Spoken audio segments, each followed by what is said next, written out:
Network.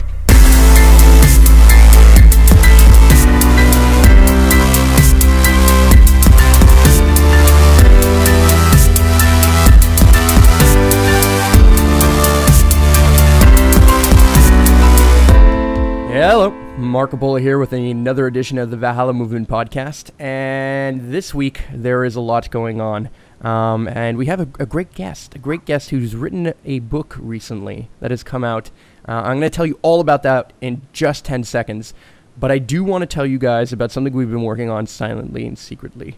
But although for those of you who listen to the podcast, you have heard over time about this development of this thing. And we like to call it Greenseed. It's the running name. Greenseed.me is where you can sign up to learn more about it when it does launch. But Greenseed is going to be a crowdsourcing platform. It's basically going to be the Kickstarter / Craigslist / kind of place, or Thunderclap, if you know what Thunderclap is. We're combining all of these different awesome resources into a crowdsourcing platform. And what that means is your projects or your movements can be funded by a project or via subscription base, so that not only are they funded, but they're really sourced. You can get money, you can get volunteers, you can get people, you can get social support, you can get resources like tools and wood and bricks or whatever you might need to make your sustainable initiative or social cause project launch off the ground. Now, really, how I met our guest today, Adam Hames, who is the author of Stress-Free Sustainability, Leverage Your Emotions, Avoid Burnout, and Influence Anyone. A brand new Kindle ebook. You guys can download it for free, at least for the moment, on Kindle, on Amazon. You guys need to go get this. I've been kind of flowing through it. I haven't read the whole thing, but I'm getting to it. At least I'm honest, guys. And Adam Hames is with me, and we actually spoke a lot about this in our conversations and how we've kind of met and how we've interacted. Has also spoken a lot about how do we get projects like these, like the Valhalla movement or even like a book to get funded, to come together. Because I know that Adam can say that his book required a team of people to kind of help him launch, to help him write, to help him edit, to help piece together all of this information. And all the things that he writes in the book are obviously things that he's learned over time. And so really, anything in the world that has ever existed or ever will exist is crowdsourced, in a sense, in a weird way. And so thank you, Adam, for being a guest on the podcast. You're very welcome. And I'm excited for Greenseed, too. We're considering using it.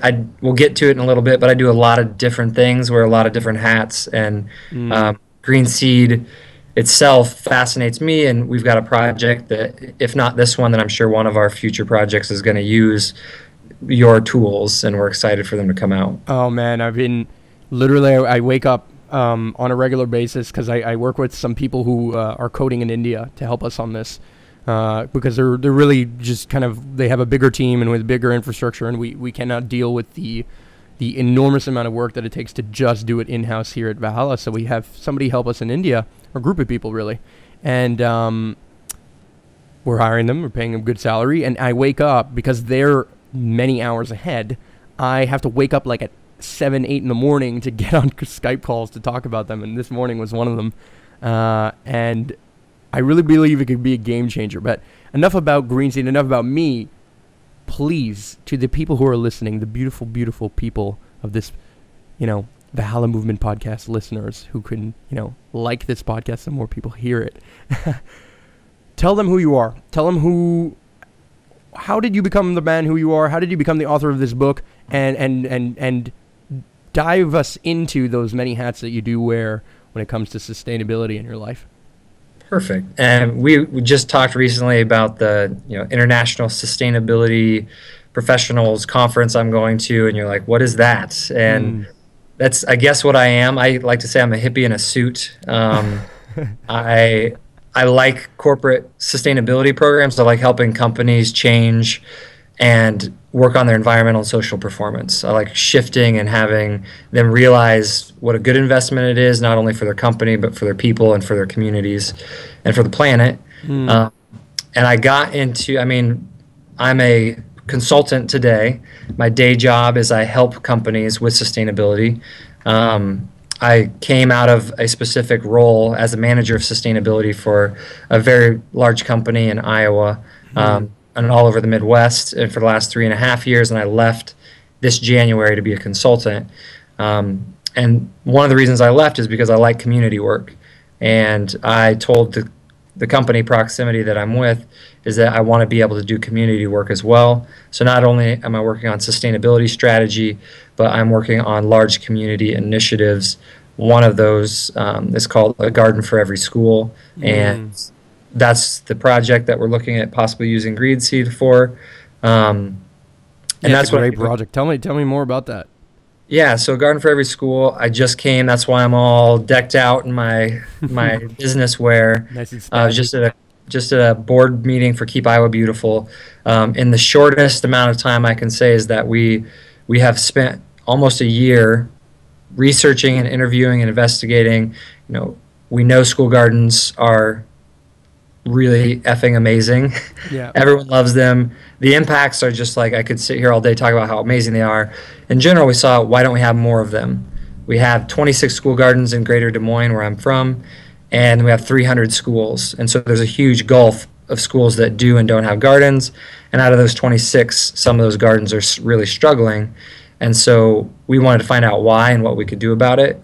And now we've designed this whole program that is really modular, kind of like today's way that you digest information is short, sweet videos.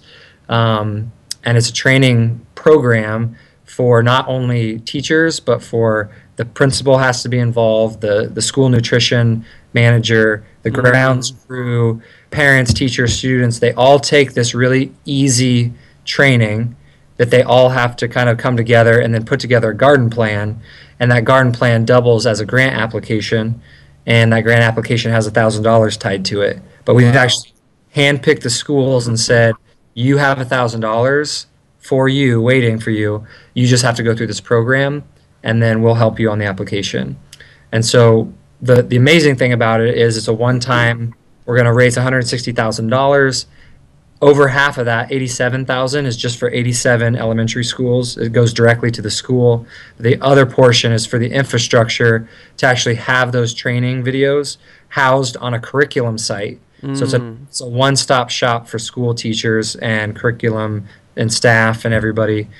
And it's just, I mean, it's what we found out. There are all these barriers, and we solved them all in this one design program. And it's not perfect. It's going to still have some things that they have to work through. No doubt. But in general, it's the best designed program I've seen. And we're going to raise 160 grand crowdsource funding. Right now, we're in the pre-funding stage with a bunch of corporate sponsors trying to get a big chunk up front. But I honestly believe, now that we have Keep Iowa Beautiful on board, that once it's successful here, they're going to be able to share it with every other Keep America Beautiful affiliate. And there's one in every state. Wow. And so now it'll be not just 87 elementary schools here, but anybody can use our training as a platform to do their own funding programs. And technically, you wouldn't even have to have a grant on the back end. It's just a really nice incentive. It does help. But they'll never have to invest that money again in the training videos. That's just going to be, at least for the next 10, 15 years, it's going to be an infrastructure that's available publicly for anybody who wants to use it. So we're super excited about it, and it's gonna we're gonna kick off the pre-funding here in like a day. I came from the meeting where the nonprofit approved and said, yes, we're going to be the main sponsor, not sponsor, but the fiscal agent. The fiscal agent, so you guys can give out tax receipts based on donations that are coming in for that stuff. Yeah. That's amazing. I find your position in the eco world, if I might call it that, incredibly unique, which is that I feel like you're an enigma. I feel like there's like companies have sustainability officers or consultants, like, oh my God, this exists, like this is happening now. I guess when all of this really started to kick off for me, personally, I was just looking around, and the only thing I was seeing was problems at that moment, right? And everywhere I was going, it was just like, man, here's another problem. Or I'm watching this documentary, and here's another problem, and another problem, and another problem, and another problem. And I was just like, what the hell is, how are we going to do anything about this, right? And I guess part of it was, I've always thought, okay, well, part of it is going to be grassroots, right? We have to take ownership of this. We have a personal responsibility to changing the world and creating the world we wish to live in, right? And we know it's possible in our hearts. And so, boom, hence Valhalla and a group of people coming together and all this stuff. But on the flip side of that, there are people like you who somehow, through education, through dedication, through business backgrounds, through understanding of the corporate world in some way, shape, or form, or respect, you have now infiltrated these corporations, and you're making stuff happen from the inside and not just the outside like what we're doing. And I find that incredibly, incredibly inspiring, because I think there's a lot of listeners even who all write to us consistently like, I want to help, I want to be a part, how can I do something? And I'm like, well, what is going on in your town? Like, what company do you work for?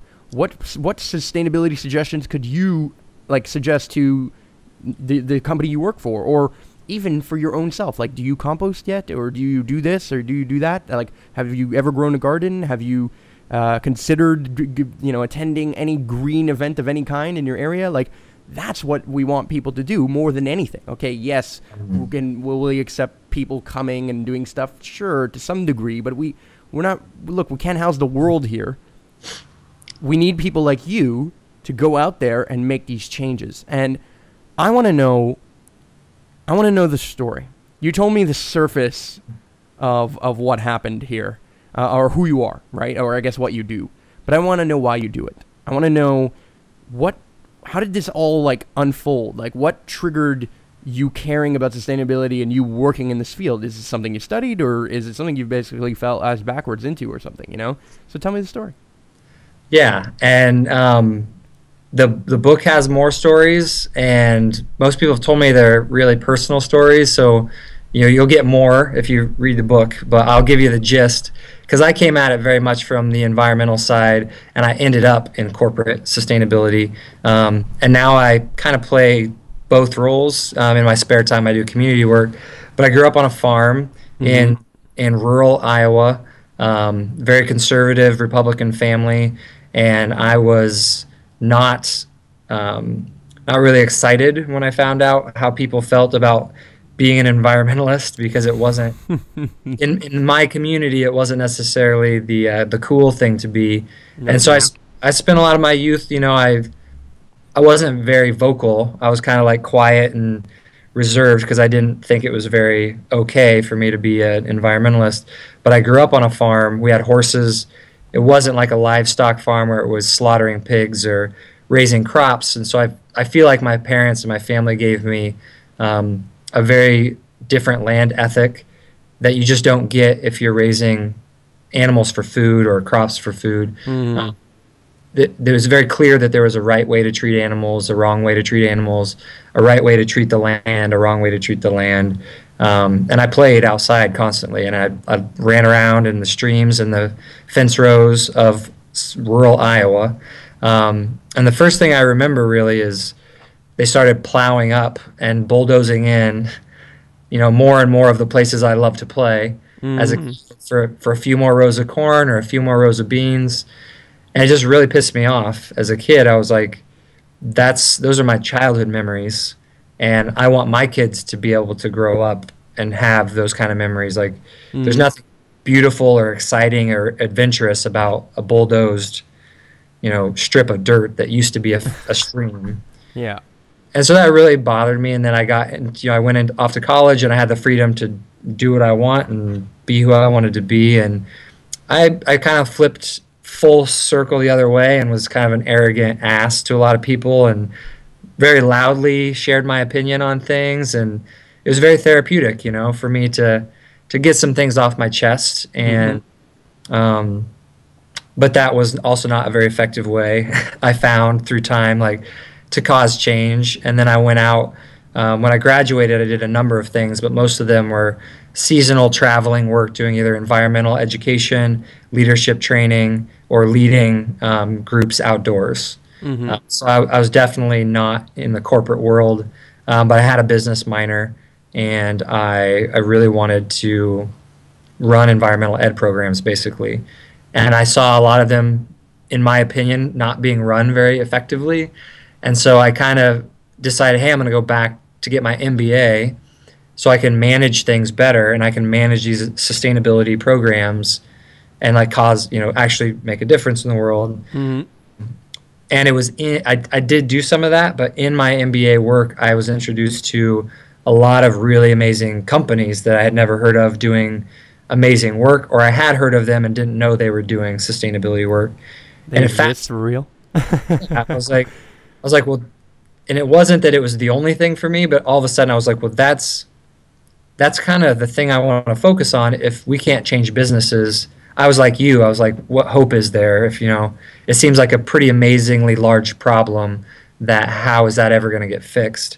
And I started seeing companies successfully taking on big sustainability problems, and I was like, well, shit. If they can do that, there's hope. And so I moved back home to Iowa. I founded a nonprofit and I did grassroots work, Mm-hmm. but I did a lot of business consulting and bringing in business speakers about things that had inspired me that I didn't. I'm like, well, if I haven't heard of it, odds are nobody else has heard of it. And so we started building kind of some awareness, and then I got hired at Come and Go, a convenience store chain in the Midwest, and was their manager of sustainability for 3.5 years. All that time I kind of shifted over and did less community work because I used to do it 24/7, and then I was doing at least 8 hours a day of corporate work. Mm-hmm. I could also impact a lot of change. We had 400 plus stores in 11 states, and if I could make a change in the company, I saw that ripple in a big way. And so I just started to really hone in on what I'm interested in is levers. And I'm an idealist by heart and by trade, and I see the value today of kind of stepping back from my ideals and looking at where people are and helping them take the next step on their journey, because it's really hard for someone to go from where they are to where I am because I'm such an idealist in a lot of ways. So I think that's kind of part of the premise of what your book is saying, right? It's kind of, at least from my understanding of what I've been reading and kind of flowing through a little bit, that's kind of what you're trying to hone in on, which is that we all know, let's say right over on this side is the ideal place of where we want our world to be. But the truth is that we're right over here.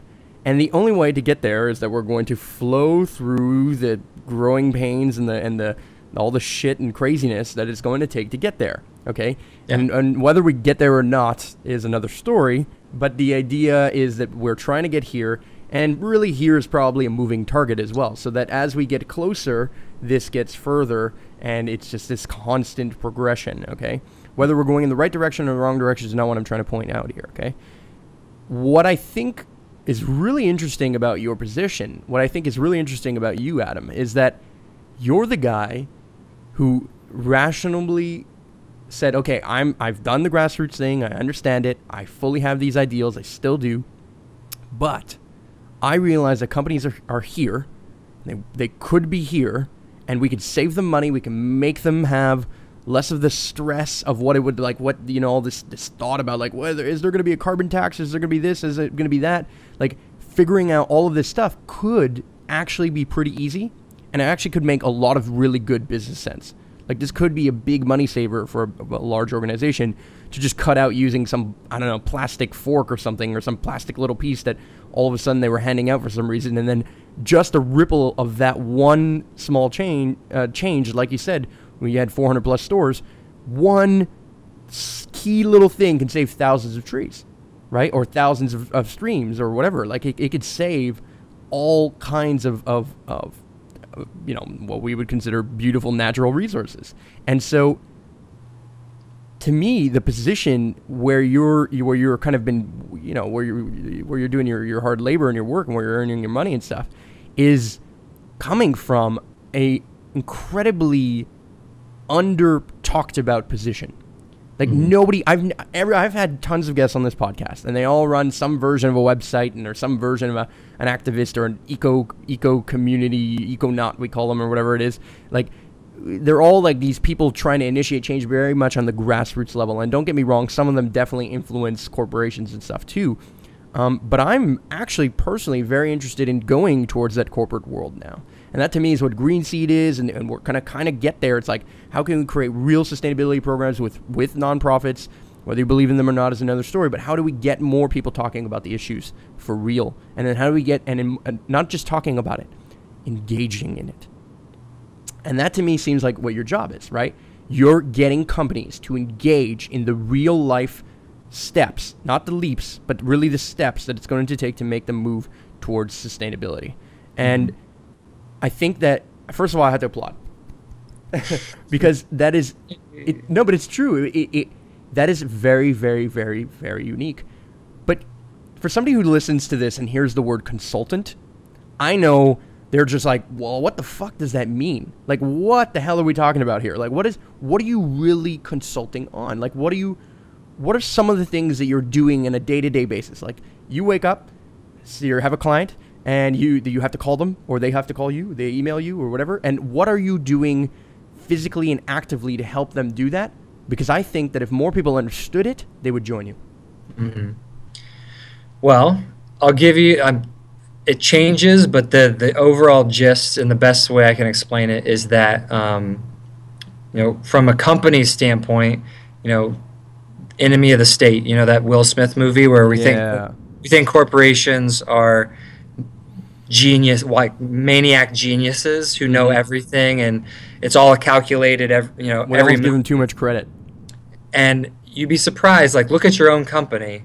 I'm not going to say that there aren't huge companies that have way more data than probably they know how to use in a responsible way. But when you get into sustainability, companies are getting an onslaught of different groups telling them all the things they could be doing and should be doing, and all the things they're doing wrong. And they're not crazy geniuses. They're good at what they do, and they only really know how to do that thing that their business is all about. And if you get in there, they probably measure dollars really well. But I'm going to bet you, chances are they don't measure energy in kilowatt hours, and they don't measure it in the right ways to actually be able to do anything about it. They don't measure water in gallons. They don't measure waste in tons. And they don't normalize that data so they can actually understand where the priorities should be and where should we putting our focus. All they have is a line item that says waste costs this much money, and they have no idea what to do about it. Now, there are some companies that have learned that, just like finance, if we would actually measure the right things, we could make good business decisions and save waste, save water, save energy. People would be happier with us, and we would save money. And that's not all that sustainability is, but it has to be that at the beginning, because companies do not know what sustainability is and what it means and what is relevant to their company versus some other company. They're going to have to start with those baby steps and save a little money, gain momentum, start feeling good about themselves, and be like, hey, we should do more of this. It's kind of like you finally get somebody to try a sustainability initiative, and then 100 people jump on them and be like, that's not good enough. You're just greenwashing and blah, blah, blah. Yeah. And I get that. I get the person who says that, because I've surely said it before in my past. I've been that person. Well, we all have. I think anybody who's in the eco world has been that person, and even is it nonetheless, even though they know better at times. Okay, it's totally normal. First of all, for anybody listening, if you feel that way, it's definitely happening. There is greenwashing. Okay, but there are honest companies trying to make an honest effort, and I think what you pointed out is, again, very wise. Is most people know what their business is and how to do it. They know how they currently pay the bills, how they currently pay their employees, and they know line items. Like you said, they know what's going in and what's going out. And if I buy it at this price and I sell it at that price, I'll make this much money, and I'll be able to pay this bill and that bill and that bill. And if, as long as Tom, Dick, and Harry have an office, and the secretary is happy, and the this person's happy, and that person's happy, and everyone's happy, and we've got insurance, and we're paying the power bills. Everything's going to go okay. And they're not wrong from just that level of thinking. But you pointed something out that I actually hadn't really fully even, I don't think, even grasped, which I think you enlightened me just now, is companies are also, and I've always known this, obviously, but companies are measuring things in the wrong numbers.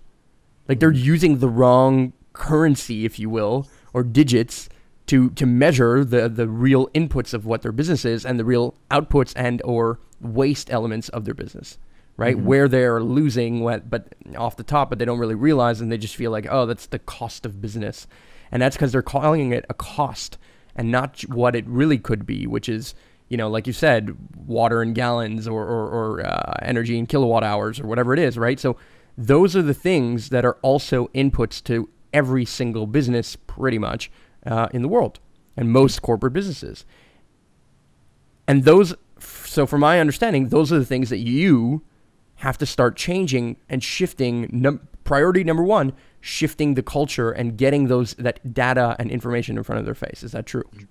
It is true. And typically the best clients, and I'll back up for a second. I'll say I just answered the same question for a Drake University law student group that I spoke to. And this student, Heather, she's like, well, how do you know when to be rude and call it greenwashing, or how to encourage somebody, even if you don't think it's that big of a step? And I just said, I mean, that's a great question. Everybody should struggle with that question. If you're not struggling with it, you're probably erring on the side of being an a-hole too much. It's like, even if the company doesn't look like they're doing a lot, you have to put it in context of what have they done in the past. If they're at like the stage one, and I highly recommend Bob Willard. He writes really great books. He's from Canada. And he talks about the stages that companies go through, and it's pre-compliance, where they just don't even care enough to comply with the law. Mm-hmm. The stage one is actual compliance. We're like, well, let's stop getting fined by the government. Let's save that money. And then next is eco-efficiency, where they actually see like, wow, we could be more efficient with our resources and just save money.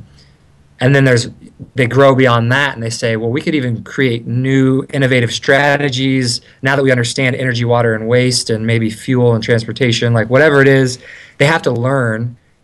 And then their people actually are educated, and they start to think of even more creative ideas. But it really has to snowball through those stages. And if you can step back and see, where is this company at? Like, are they literally just on principle, they hate government, and they would rather pay fines and get sued by people than actually just comply with the law? Because there are companies out there that still do that. So you want to applaud them if they just decide to start complying with the law, because at least they move forward. Like, yeah, they've improved. And then you have to find other companies. They might be Coca-Cola, who's been doing sustainability for 20 years, and they might come out with some big initiative, and you're like, that's pretty weak. Like, you're 25 years into this, yeah, and that's all that you can come up with. Well, Coca-Cola is an interesting, sorry to cut you off there. I mentioned this, literally I said this yesterday. We were talking about these Valhalla villas, these houses that we're developing with architects and engineers here, and people who sign up to greenseed.me will know about them when it comes out. Anyway, long story short, I don't want to get into that, but I ended up saying, you know, because I got approached by a corporation and saying, hey, would you be willing to let us use greenseed? And I mean, I said, yeah. I mean, I said, but as long as I can really see what you're going to do and how you're going to really do it. Because if you're going to tell me that you're going to spend $1 million saving polar bears, right, but then market it for $20 million, spend $20 million marketing the fact that you spent $1 million saving polar bears, like Coca-Cola did. I'm using these numbers out of my ass, but it's something similar to that, okay? Then I don't really believe you, right? Then I understand that what you're doing is trying to change public perception. I understand that that is important. I understand that you also give the $1 million to polar bears, which wouldn't have been given otherwise. But come on.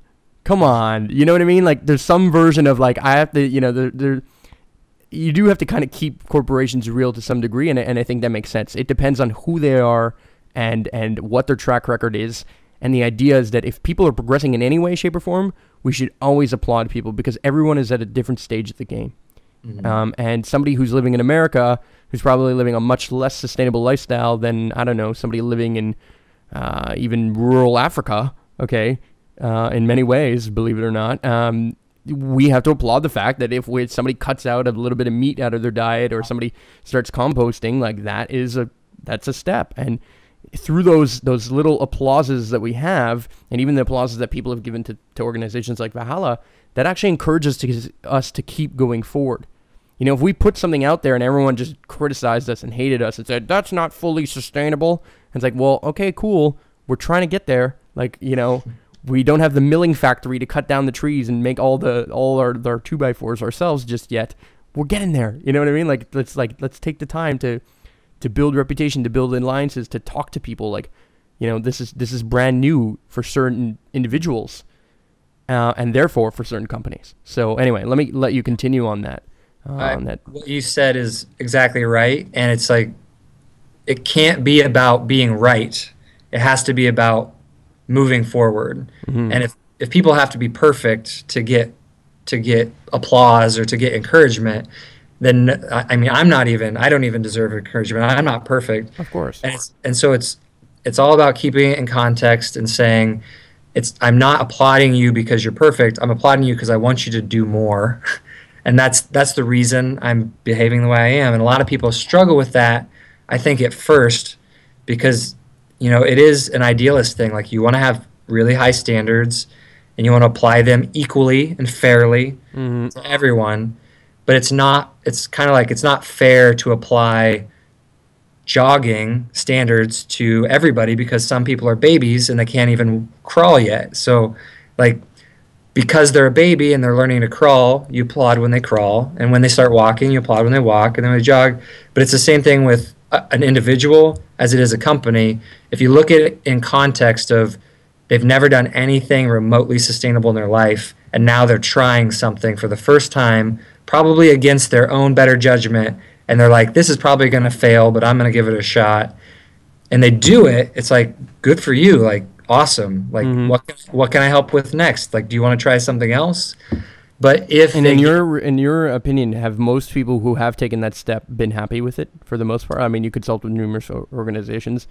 For the most part, when you're giving this consulting, you're suggesting steps, and I know you get blowback, right? You get some resistance. But when they make that step, for the most part, do you think that most people, or most organizations, feel like they're going in the right direction?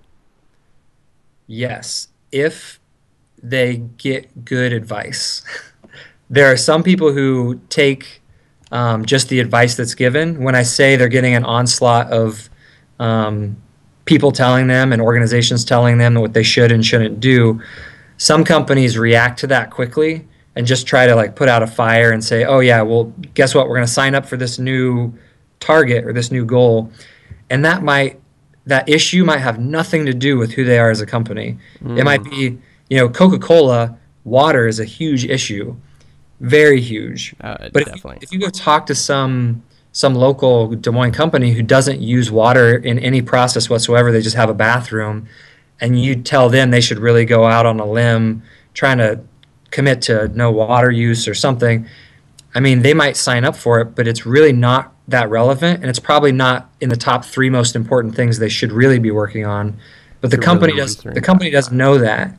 So what I do is I help come in. We do a lot of interviews and stakeholder facilitated meetings, and we figure out, okay, as a company, and who your partners are and what the public says, let's pick the top 3 to 5 things that you actually really can move the needle on, and just realize that you can't fix, you know, as one company, you can't fix all the world's problems, but you can be really honest and say, these are our top 3 to 5 issues. Now we're gonna start measuring those. We're gonna start reporting on them, and we're gonna start sharing this information with our people and looking for opportunities to do better. Key word there.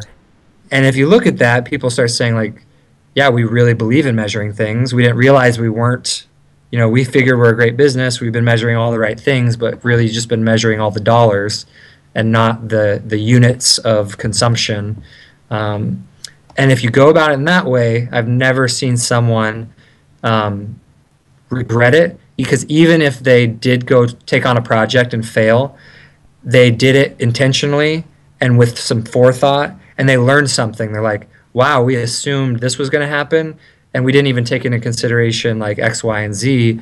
So then the whole company just got smarter, and then they kind of shift a little bit, but they don't turn around and start walking backwards. They tweak the plan and they move forward. And if you do it that way, as a, that's what a consultant would do, is you create your relevant areas, you measure them, and then you report on them, and then come project ideas. I'm guilty of this too. Someone comes to me and says, "This is a really cool project," or "We want Zipcar because Zipcar sounds awesome, and I heard about Zipcar on the news." And then you just start trying to ram Zipcar down everybody's throat, but you haven't done the background research to see if another car sharing program would work better for your city, or if car sharing is even that effective. Maybe you need more bike lanes. And it's easy to jump to the programs or to the projects because they're sexy. Yes. And I kind of like the boring, logistical, methodical work of facilitating conversations and getting people to just come to agreement on what do we care about, how do we measure it, and now let's come to the sexy projects later. I find that, we need people like you. We need people like you to do that, because for me, I am like the exact opposite of that. And not in a bad way. I think it just just that's who I'm a different person in that. And I believe in that, though. I fully believe in what you're doing, and I fully understand that piece.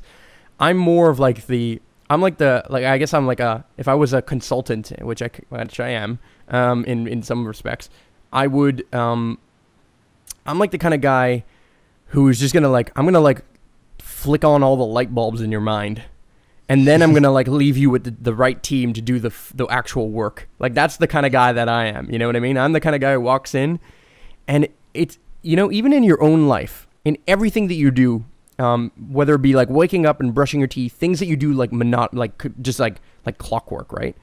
We forget about the inefficiencies of what we do consistently, right? I don't know, just anything that we're doing. There's all kinds of little processes and things that we are just not doing as efficiently as we should be, which in some respects, in larger cases, when you're a giant corporation, could lead to massive inefficiencies. And I'm not even just talking about ecological inefficiencies and ecological kind of problems, but even just money-based inefficiencies. There's so many people who run factories of some kind, and they spend so little time actually going down into the factory and just putting on a different pair of lenses on. Take off the Boss lenses and the dollar lens for a second, and just put on either the eco lens or even just the efficiency lens of what are we doing here that's right, and what's going on, and just look and be present without talking, looking, and just watch your employees go. And the one employee's standing at the machine, but he constantly is going from one machine to the next machine to the next machine to the next machine. And if all you did is put those two machines closer, he would save 10 times the amount of time, or he would save 20 minutes out of an hour, and he would be a third more productive, let's say 33% more productive. That's huge, right? And we think about those money-based ones, but the same can also apply in general to inputs, right? What if I used an eco-sourced material, or something that was much more available to me rather than sourced from China, something that was maybe down the street? Maybe that will make my business more efficient, even though it seems like the cost up front might be higher. Maybe in the process, I will actually come out with something that's cheaper in the end or something, okay? And we forget to do that. And I forget to do random, stupid little things, even in my own routine, that every once in a while, I have to get back to the drawing board and have that meeting. And have that meeting with myself, or check in with myself for my own, because I'm an entrepreneur, solopreneur in many respects in my life. When I'm with a group, I have to look at the infrastructure of the group and say, hey, what systems are we not operating in that we should be? And what systems are we currently operating that aren't running at full capacity? And it seems like that's part of what you're doing, and it's exciting. But yeah, I think your job and that element of it is super necessary.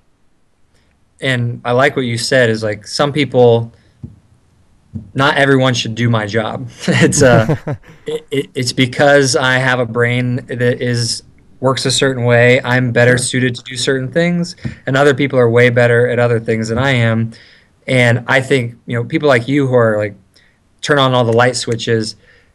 you don't need to go do the research. You can go read a book, talk to someone who like is an expert. You can like absorb all that information from other places. Yeah.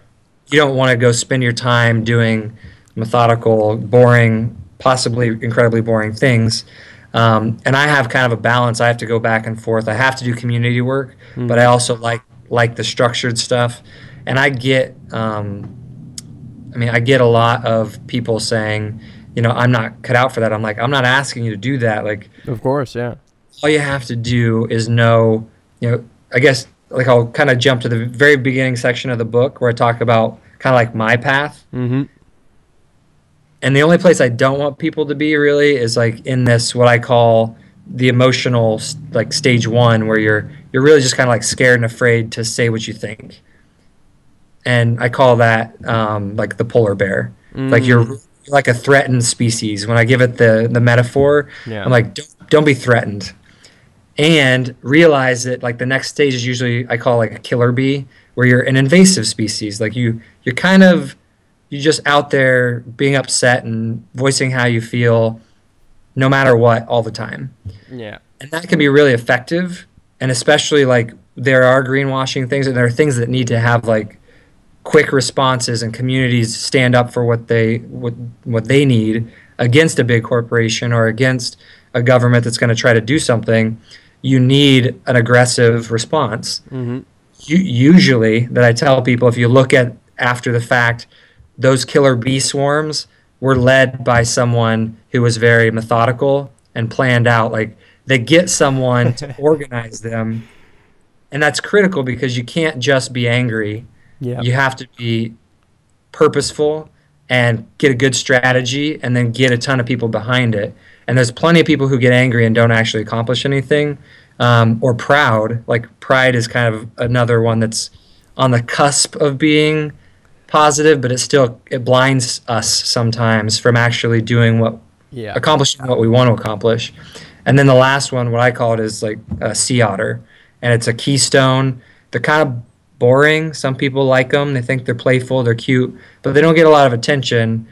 But they're responsible for just methodically, like sea otters go pick a sea urchin off the ground, they chew it up, and they go on to the next one, and they just methodically go around and they eat sea urchins. Mm-hmm. And sea urchins just decimate the root systems of the kelp forest. Mm-hmm. And so if the sea otter wasn't there methodically going through, cleaning up, eating, passing the One sea bite urchin, at a time. Yeah. then the entire ecosystem would just literally wash away and it would dissolve. And so you need both. And I think it's a happier place to be if you can say, okay, I'm angry, I want to be a killer bee, and I want to go stop a lot of bad things from happening, is to play around in that first chapter or the first part of the book with the sea otter chapter, and just think about keystone, like what are the characteristics of someone who's a keystone environmentalist or a keystone advocate, because it's going to help you be happier, healthier, and more productive, even if you turn around and go back to the aggressive, like stand up and fight for certain initiatives. Every initiative like that needs a sea otter. Like they need someone who's going to organize the group, get really clear on the message, and then just get a shitload of people behind it. I've been a part of plenty of angry mobs that did not accomplish anything. Yeah, I fully agree. That's to me also where, myself and Lawrence, one of the Valhalla members, we went to Occupy Wall Street together. We drove down from Montreal to New York, and we met at Occupy Montreal. We knew each other beforehand, but anyway, long story. But I agree that we even said it, we were very explicit when we even started Valhalla, that we are not a protest, we are a solution. We are focused on solutions and on being that sea otter and on tackling the problem one tree or one small issue at a time, and one little piece at a time is going to change the rest of the ecosystem. Because if I'm just that sea otter, I can maintain and I can figure out a way to save the entire system. Now, there's not to say that there's not some big bad ship that's going to come and destroy all sea otters or whatever. It's possible, but it's not through anger or being a killer bee that we're going to create more bees. You know what I mean? Or more like, not even more bees, but more sea otters, or more of all of them, really. I think we need all of them. I think they're all important. Yeah.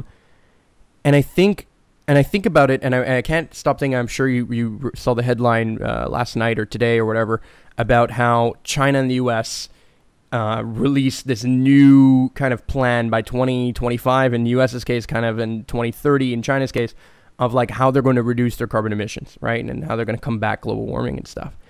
And I can't help but feel like they're just doing this thing for the photo op, and it's just Obama and the guy, and they're standing there and they're like looking at the camera, and I know they're doing it for a photo op, but that's part of what the game is in making some of this happen, right? Part of it is political moves, and they use these political moves, which is kind of greenwashing, because look, all they did was talk about it. It is greenwashing. They didn't do shit, okay? But they're starting to set up this system of actually potentially doing it. And a couple of years ago, China wanted nothing to do with climate change and any of this stuff. And they were like, you know what? Fuck you guys. You guys are the ones that polluted our planet in the first place. We should get the right to pollute this planet now, too. And now, I've been to China, okay? I went in 2010. The skies are gray. The rivers are green in many scenarios. Don't get me wrong. China has many, many beautiful places and tons of beautiful scenery and stuff. But there is a serious pollution problem, like fucking serious. And I don't care who you are, what you think about whether or not it's your time to pollute. When you go outside and you look and you're breathing that air too, you're asking yourself, oh, fuck, what the fuck are we going to do here? Okay? And so people are taking a step in the right direction. And I'm assuming that when you look at that, you also feel the same way. That you don't know. It's like it's hard to tell what to feel like. And yes, I think it's healthy to say that there's a dose of skepticism in anything that a politician is going to say, specifically related to the environment. But the only way that we can do and play a role as being a part of that is to keep them accountable to it. And we could do our part in actually change and like reaching those emissions by, again, taking that personal responsibility of doing it and being the role that we are within that system. Whether you're the killer bee, which I still think is necessary, not what I would preach, but still necessary, or whether you're the sea otter or anything in between.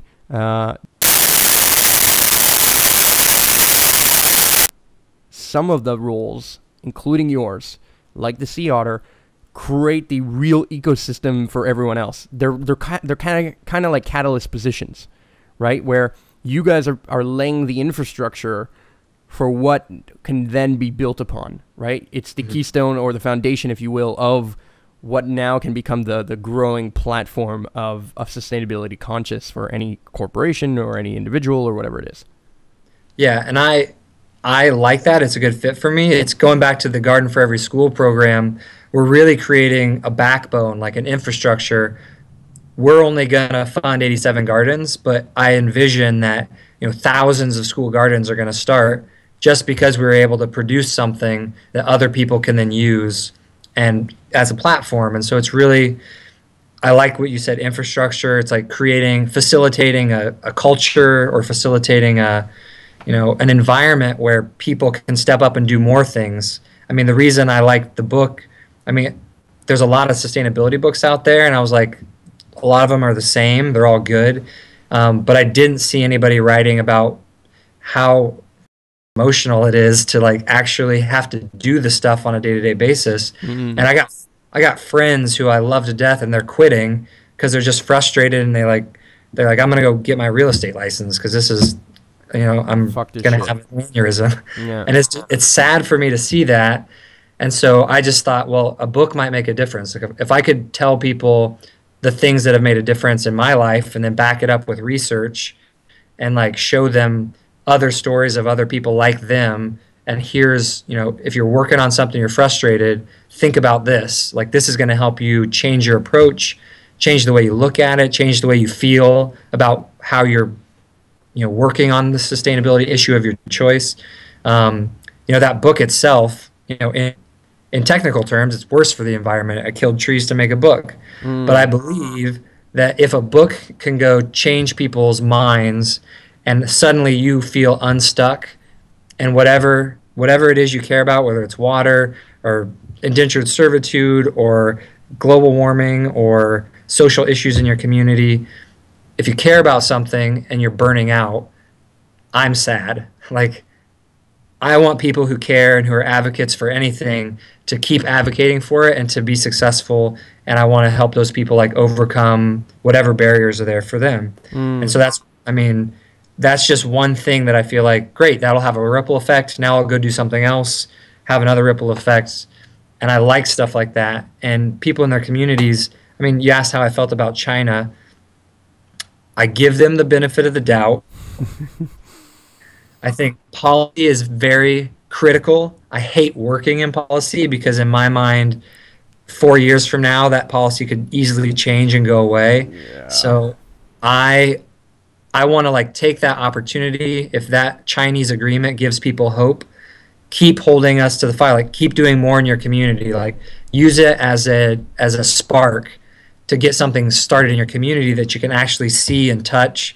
Because it's really hard for somebody to like create a great program and the community starts using it and to not know that you made a difference. Yeah. But if the policy, it's almost nice to see it. I think you made a good point, which is part of why many sorry to cut you off there, but part of why many eco movements and things have had a hard time, right? They're intentional communities. And the problem is that they never had this physical manifestation of the progress of what they're doing. And things like Occupy and whatnot, it's like, did it work? Did it not work? Well, look, I can tell you that it brought together a whole bunch of people and it created a whole bunch of consciousness of, wait a second, there's a lot of fucking people that believe what I believe, and I thought I was alone. Okay, and I can see the numbers on Alex Jones's channel or whatever. That's one thing, but I don't know who they are and I haven't seen them. It's a different story. And so it created a physical space, even temporarily, just for that to happen. Now, did it fail or work? It's to be determined. I think the jury's, to be honest, still out on that. But the truth is that if, like you said, if we can do tangible, physical things that we can see the actual change manifest itself, even in the smallest of ways, that can be symbolic enough that it kind of ripples into changing the culture, changing the tides, and providing that hope that we need to make that change. Because we have two options here. We're in a Great Depression of the environmental like portion of humanity and our planet, and in some ways, okay, we're in a great period of also abundance in many ways too, and it's not to all be depressing here, but we have a huge problem, and we can either be depressed about it and stay depressed about it, or we can be hopeful about it and make that change happen. And unfortunately, politicians, like you said, can bastardize it, and we've got to take it with skepticism because we've all heard the hope and change campaigns before, but we need to see it. And I think, as much as I hate to side with any politician, I do think Obama's trying. In the weird way, I think he's trying.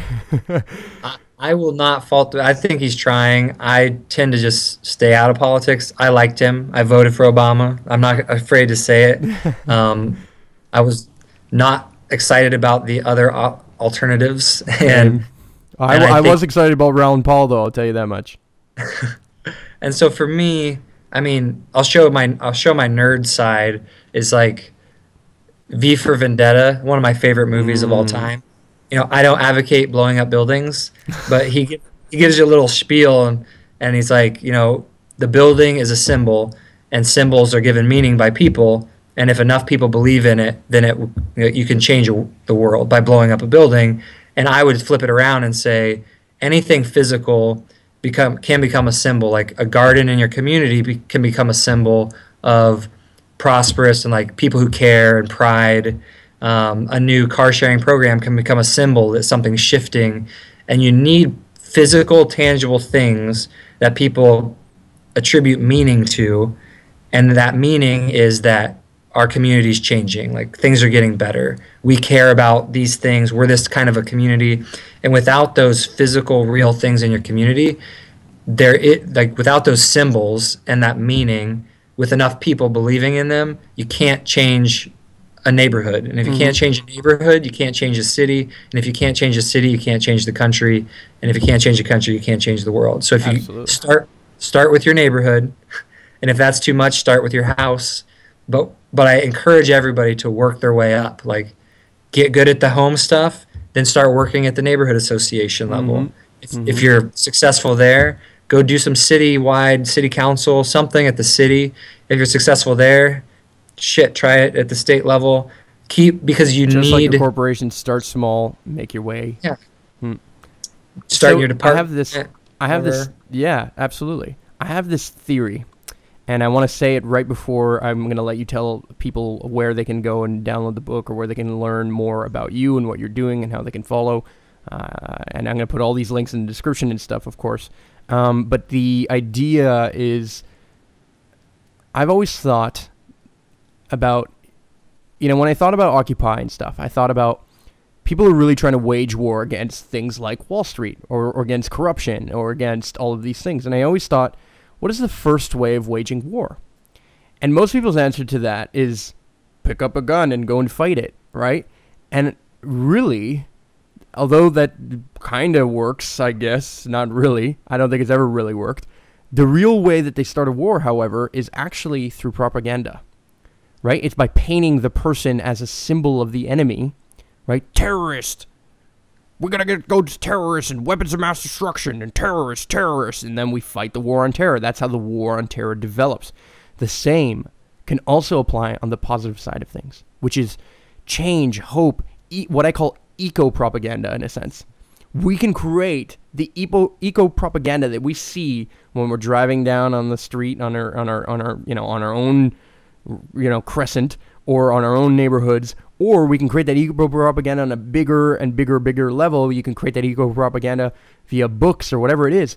But if people start seeing that the culture of what is coming out and what is mattering to people and what people are discussing and talking about is this eco-propaganda in a sense, then that eco-propaganda becomes the real culture of, and is no longer propaganda. It becomes the actual zeitgeist of the times, right? It becomes the actual culture of the time. And so the idea is that even the smallest thing, if you're listening, even the smallest thing that you're going to do is going to change other people. And if it only changes one other person, that person will change it one other person and another person and another person. And so I applaud you for writing that book, for doing the job like the Sea Otter would. And I think there's tons of great and valuable information, and I want you to tell people where they can get that book, where they can follow. And we're going to kind of have to end it there. We're getting into the hour mark. I appreciate it. I will jump right to it. It's on Amazon. If you search it, it's Stress-Free Sustainability. It isn't free anymore. It was free for a little bit when it launched, but it's still incredibly inexpensive at $3.99. And when it'll be a physical book soon. But I say that soon. In my mind, it's probably still like 3 or 4 months. But if you just Google that, you'll find it. For when it first came out, it was really big. It was at the top of the charts, and then I had to do about 3 trainings in a row, and I've done 0 work to market it. But there's some really good feedback on it. I'm really happy. It's got a lot of personal stories in it. It's not like any other sustainability book that you'll read, I don't think, because one, it's my story and nobody else has it. But you can also go to my website, eco-fluence.com, like eco and influence combined. And I blog and I write and talk about this, like how to communicate effectively, how to deal with your own like barriers and emotions that you're going to come up with as an advocate. And I take a pretty balanced approach to things and just saying like, hey, whether you believe in it or don't believe in it, what's going to be the effective way to do something about it, not just believe in it or not believe in it. I'm not an activist as much as I am an actionist. I want to see people taking action in their own community and just making things happen. And sometimes I think we get caught up in, Mark, I really want you to believe what I believe. But at the end of the day, if you don't, and you're still doing awesome shit with your life, well, then I'm happy. Like, I'm less worried about what you believe, and I'm more worried about what you're doing and what you care about. And like Valhalla is a great example of that. I think that's exactly the route that Valhalla kind of started to take as well, and that's I think why we're seeing some success. Is we could have had success on a political stance too, had we been very like this way or that way, and I think anybody who's on the extremes can have some success, but I think we're going to actually have measurable, actionable success in the sense that, look, we're fucking ignoring the politics for the most part, okay? It's not to say that I don't listen to whether China and U.S. made a deal or whatever. I'm hearing it, but I'm going to just be there saying, how are they going to do it? And I want to innovate on how they're going to do it. I want to create the systems that they're going to need to do that, things like Green Seed, or, you know, the books like you've created, or what are the things that we can do? What are the conversation we can get going? And then even the people. People want to know other people. Like, there's so many people. When I first started, I didn't know anybody in the eco world at all. And then now here I am meeting them over and over and over again, and I'm trying to get them as guests on the podcast and stuff, right? So people need to know about the other people, and that's kind of how we create this network. And if we create this network, it's a really big support system. It's a really big keystone, if you will, to building it up and making it happen. So to all the listeners who are out there, go download the book. It's not free. Sorry, it was my mistake.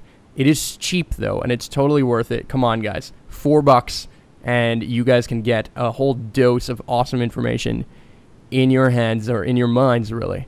And for those of you listening, even if you don't want to buy the book, or even if you just appreciated this conversation that we had, you can subscribe, like, comment, share, click. Every time you click, you help an organization. Basically, you're voting for that kind of content, because every time we see a click and a share and a like and whatever it is, we get like kind of a little boost and like, oh, okay, yeah, let's keep doing it. Let's keep churning down this path. So thank you very much, guys, for all the people who are listening. Eco-Fluence.com, stress-free sustainability, on Amazon or on Google or wherever it is, or on Facebook even, I think, and you'll find it. Okay, just Google Adam Hames, worst case, and all the links are in the description below as well. Please go support Adam. Thank you very much, Adam, for being a guest and for doing the work that you do as a sea otter. Thank you, Mark.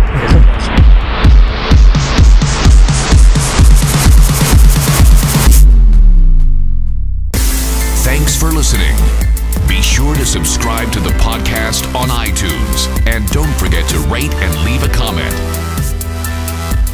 Until next time, be the hero you've always dreamed of